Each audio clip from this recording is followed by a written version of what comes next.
C'est 44. Alors aujourd'hui on se retrouve pour le troisième épisode de la formation PHP. Alors excusez-moi du temps que j'ai pris à refaire mon nouvel épisode. C'est tout simplement parce que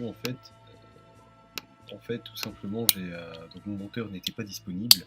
Donc, du coup j'ai galéré un petit peu.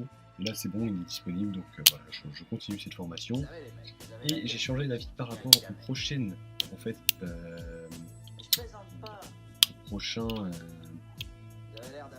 à la prochaine formation après le PHP, ce sera donc le Ruby. Voilà. Par la suite le Python, par la suite le Java, etc. Voilà. C'est juste ça que je change effectivement. Donc, alors bien évidemment, ce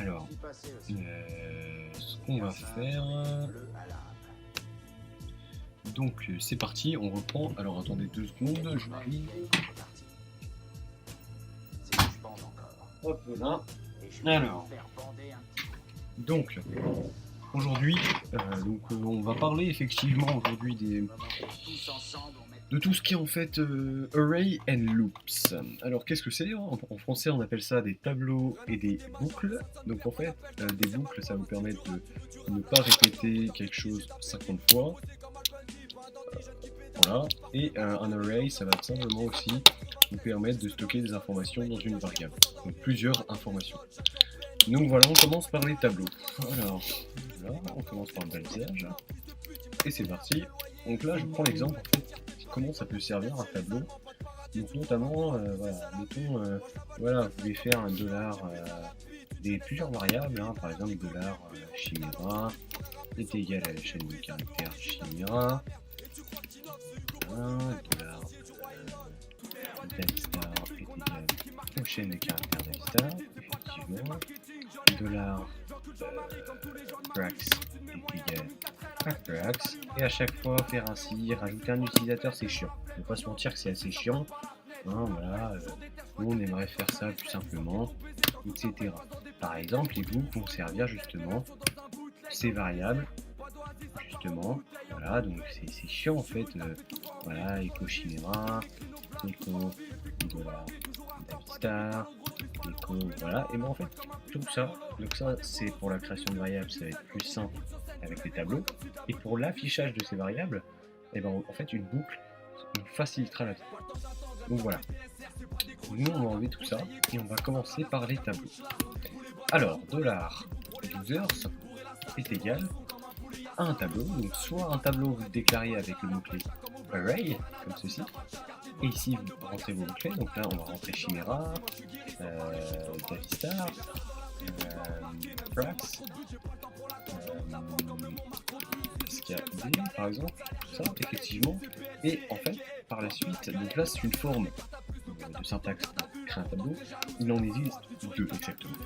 Donc $other est égal crochet, idem, chimera, Davistar, Prax, etc. etc. Hein, donc voilà, ça c'est pour les tableaux. Donc moi je préfère personnellement la forme avec les crochets, mais c'est exactement la même chose. Hein. Il faut se dire exactement la même chose pour avoir un élément du tableau. Donc on va garder cette syntaxe. On va ajouter des nouveaux utilisateurs, etc. etc. Donc voilà, c'est pas mal. Donc par la suite, nous, admettons, on veut afficher, voilà, chimera.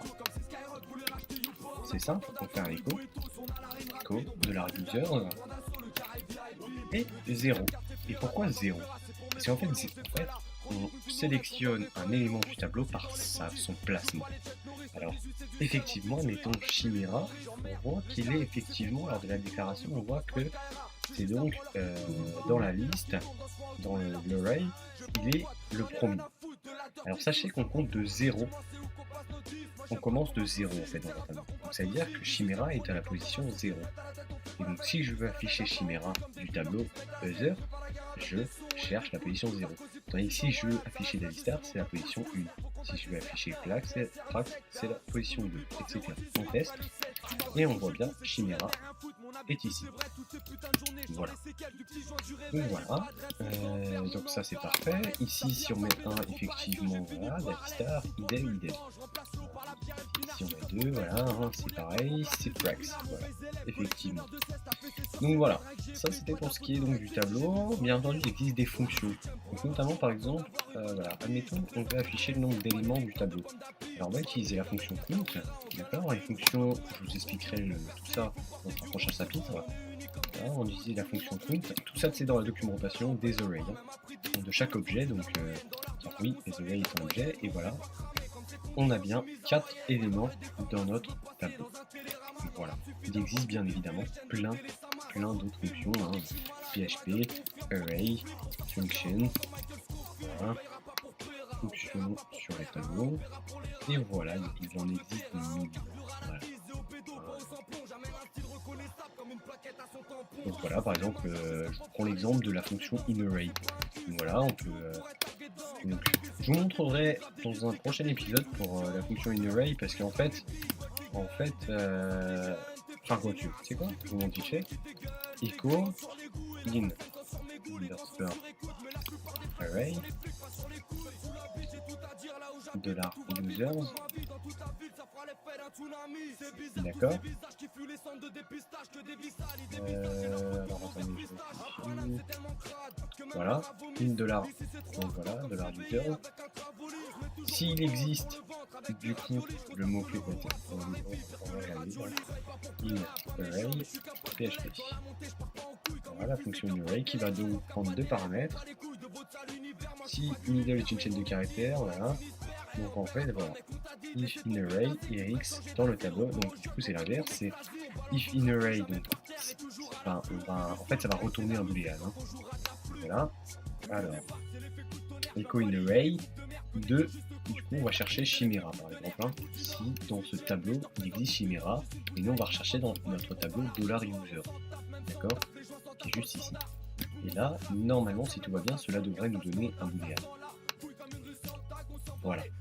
Donc voilà, c'est une valeur binaire, donc c'est un booléen, effectivement, 0 ou 1. Tandis que si j'avais mis AAA, et bien voilà. Donc voilà, vous avez votre réponse, on arrive. Parce qu'il n'existe rien en réalité. D'accord. Donc voilà, il n'existe absolument rien là ce soir. Bien évidemment. Donc si, bien évidemment, je mets Navistar, voilà, il affiche en valeur binaire qui veut dire que yes, true, en fait, en réalité. Donc idem pour ça, scanner, voilà, etc., etc. Si on met par contre zoom, inconnu, voilà, bien évidemment, dans ce tableau. Voilà, donc ça c'était le principe de fonction des tableaux, mais ça on verra ça bien entendu plus en détail par la suite. Donc, nous, maintenant, on va s'attaquer du coup à nos fameuses boucles en fait. Alors, donc en réalité il en existe trois sortes de boucles, la for each, la for et la while.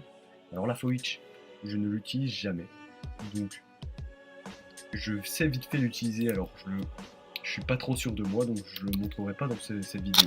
Par la suite, bien entendu, je pourrais, si vraiment ça vous intéresse, me réintéresser à ce sujet, mais même si je l'utilise jamais, bien évidemment, même si c'est totalement utile, hein, bien entendu. Je vous ai pas dit que c'était pas utile. Donc bien évidemment, pour ce que je fais, je ne l'utilise pas. Mais je pourrais me renseigner à ce sujet afin de vous montrer par la suite. Voilà, comment l'utiliser si vous n'arrivez pas à l'utiliser. Donc, alors, c'est parti. Donc on commence par les boucles. Donc là on va commencer par la boucle while. While, alors while ça veut dire tant que. Donc while ça veut dire en français tant que. Donc tant que si est différent de ceci par exemple, ou tant que si est inférieur à ceci. Donc là on va créer une simple variable, d'accord. Donc voilà, notamment par exemple on fait un i, $i est égal à 0. Voilà. On crée une variable i qui sera 0 et on lui dit que tant que $i est donc inférieur, c'est comme une condition mais on n'a pas... Ah si, on a vu encore, on a déjà vu les conditions, donc c'est parfait. Et j'aurais même pu vous montrer effectivement pour le inArray, je vous montrerai juste par la suite en bonus, parce que du coup je me suis dit, oh merde, peut-être qu'on n'avait pas vu les conditions, les structures conditionnelles, mais on les a vues, donc c'est parfait. Donc je vous montrerai par la suite, à la fin de l'épisode. Alors, bien évidemment, c'est parti. Donc, je regarde ça avec toujours. Parfait. Alors, if dollar $i est donc inférieur à 10, dans ce cas-là, on écho dollar $i est inférieur à 10. Voilà, bien évidemment. Par contre, là, ça va faire une boucle infinie en réalité. Parce que, vous savez pourquoi? Parce que tout simplement, regardez, donc si on teste, ça fait bien une boucle infinie en fait, voilà. Ça va même pas, voilà, vous voyez bien, ça me fait une boucle totalement, voilà, totalement infinie en fait, hein. Donc là, en fait, ce qu'on va faire, c'est qu'on va faire en sorte que, une fois que ça affiche ça, i, il va devoir avoir encore une autre valeur. Donc à chaque fois ajouter 1 à i en fait. Donc dollar $i, on rajoute une nouvelle valeur à i, est égal à dollar $i actuel plus 1. Et à chaque fois que la boucle va refaire, ça va lui ajouter plus 1 jusqu'à que ça aille à 10. Et quand ce sera supérieur à 10, dans ce cas-là, ça sortira de la boucle. Et là, on pourra faire un écho tout simplement de alors, dollar $i est supérieur ou égal à 10. Voilà, on teste ça. Effectivement. Voilà, n'oubliez pas effectivement ceci. Et voilà. Alors, ce que je vous propose, c'est que je vais faire quand même une petite balise HTML heading, comme ça on est bien sûr. Ici, par la suite, on fait un heading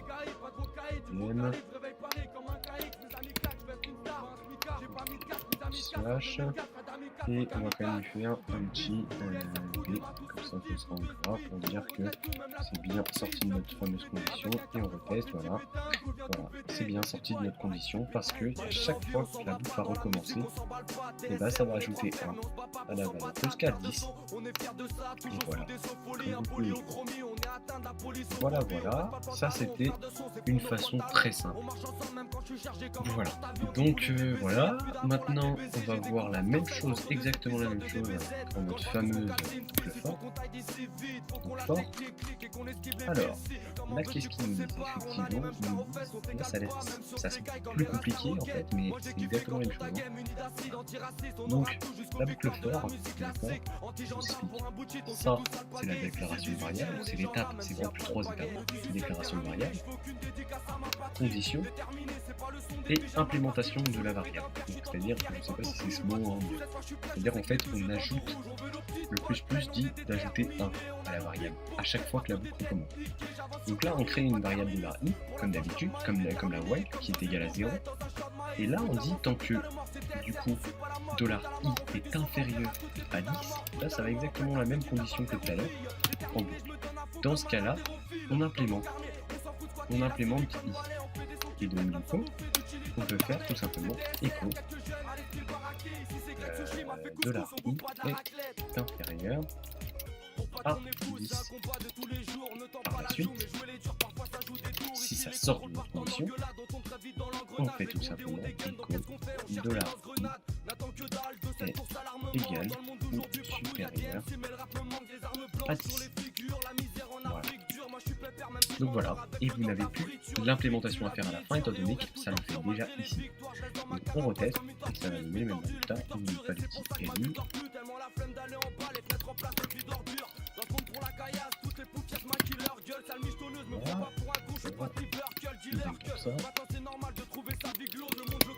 Et voilà, on reteste, et effectivement, donc là j'ai juste pas mis de B, c'est exactement le même résultat. On est bien d'accord. Voilà. Bien évidemment, voilà. Si effectivement vous verrez plutôt, excusez-moi, ça m'a distrait vite fait. Voilà. Donc voilà. Maintenant justement, comment on utilise ce genre de tableau? Comment on affiche tout un tableau complet? Réfléchissez deux secondes. Vous utilisez les numéros pour le placement du truc. Alors si vous réfléchissez 2 secondes, on peut tout simplement faire un truc totalement automatisé, notamment, alors attendez, excusez-moi, donc voilà pour cette mini pause. Donc, alors effectivement, alors je vous ai dit du coup comment on pourrait justement afficher tous nos éléments de tableau par l'intermédiaire d'une boucle. Alors réfléchissez, je vous ai dit que par l'emplacement, donc on va refaire notre fameux tableau. D'accord, d'utilisateur, Chimera, Nexstar, Brax,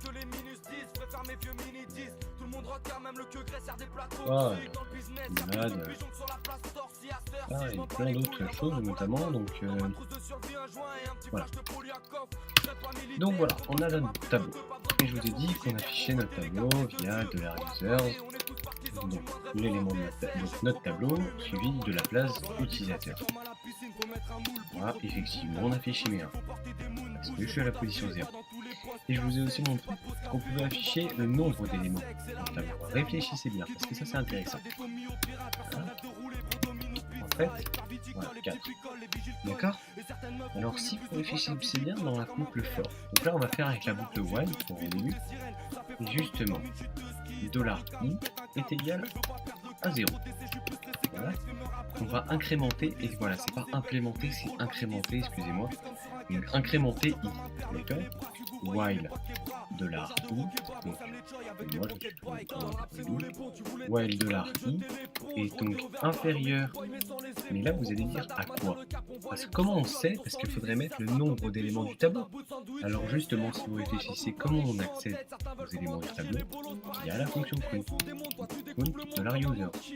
Donc tant que le $i est donc inférieur au nombre d'éléments du tableau, donc là en l'occurrence 4, dans ce cas-là, on implémente, dans ce cas-là, on affiche les éléments du tableau. Donc pour ce faire, on fait des /i. Et donc là, réfléchissez, on fait un $users suivi de $i à l'intérieur. Et en fait, le $i, on implémente. $i est égal à $i plus 1. Et effectivement, à chaque fois, ça va incrémenter de 1. Voilà.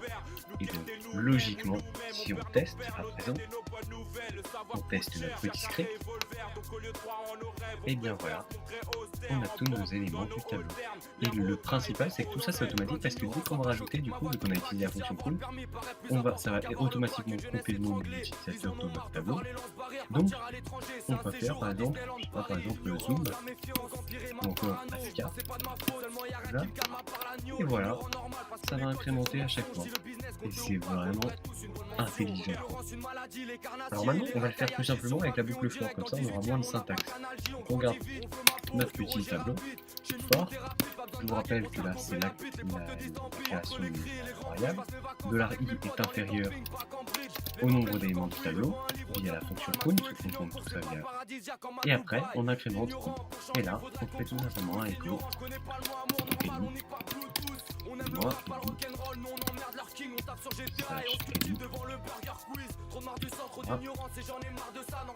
Et ici, on dit effectivement qu'on affiche $users.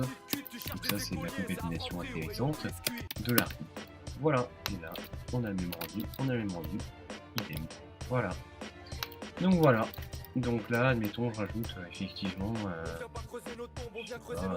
Ghostfly, notamment. Voilà, on a bien Ghostfly qui s'ajoute. Donc voilà, ça c'était intéressant et ça va énormément nous servir lors de notre développement, etc. Donc voilà. Donc c'est la fin de cette vidéo. Il me semble ah oui, par rapport au if array. Je vais vous montrer un petit bonus. Donc, on avait appris les conditions, donc if ceci égale à ceci, etc., etc. Mais nous, du coup, on va dire if in. Ouais. Donc, si à l'intérieur du tableau, on trouve Chimera, voilà, dans le tableau $users, dans ce cas-là, on écho.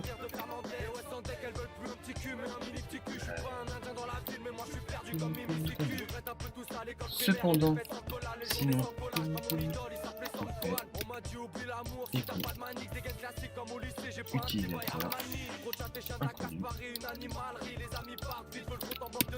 Et voilà, on teste. Trouvé. Et oui, parce qu'il a bien trouvé. En fait, ça lui a retourné un boolean de type true, donc vrai. Par contre, si je mets je sais pas, je fais n'importe quoi, utilisateur inconnu. Voilà. Donc sur ce, je vous laisse et on se retrouve pour la prochaine vidéo qui va être basée donc sur une fameuse fonction.